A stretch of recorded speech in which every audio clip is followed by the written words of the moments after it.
In a small village, there lived a sculptor named Daman. He was known far and wide for his ability to create breathtaking statues. Every piece he carved seemed to have a soul, as if the stone itself had come to life under his hands. Kings and nobles sought his work, and even the poorest villagers admired his talent. One day, a young man named Arav visited the sculptor's workshop. Arav was troubled, unsure of his place in life. He had failed at many things. He was neither a great warrior nor a successful merchant. He felt lost, as though he had no purpose. "Master Sculptor," Arav said, "I have heard of your great skill. People say you create life from stone. I, too, wish to carve a life for myself, but I do not know where to begin." Daman smiled and handed him a chisel and a hammer. "Come with me," he said. He led Arav to a massive block of marble standing in the center of his workshop. It was rough and unshaped, with no form, no identity. Just a plain, solid mass of stone.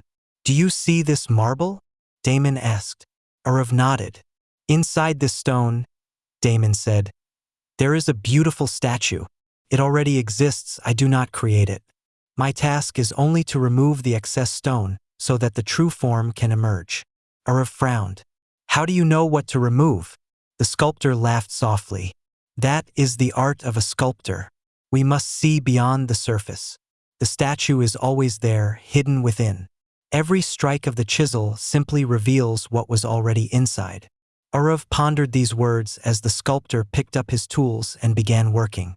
With patience and precision, Daman struck the marble, removing small chips here and there. Hours turned into days, and Arav watched as the block of stone slowly transformed. First, the rough outline of a figure emerged. Then, more delicate details: fingers, flowing robes, expressive eyes. After weeks of careful work, a magnificent statue of a wise sage stood before them. It seemed as though the sage was alive, ready to speak at any moment. Arav was in awe.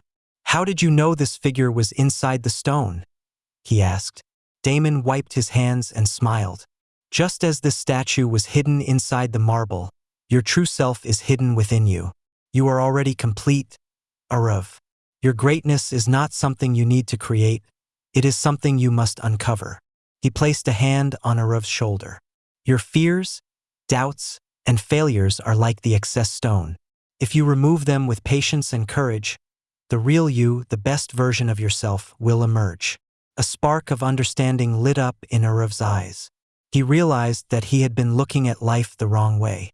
Instead of trying to find his purpose somewhere outside, he needed to chisel away his self-doubt, fear, and hesitation to reveal the strength already within him.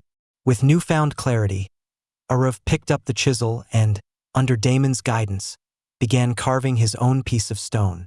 Years later, he became a renowned sculptor, not just of marble but of his own life. Moral of the story: we are not defined by what we lack, but by what we choose to shape ourselves into. True greatness is not something we acquire, it is something we reveal by removing fear, doubt, and hesitation.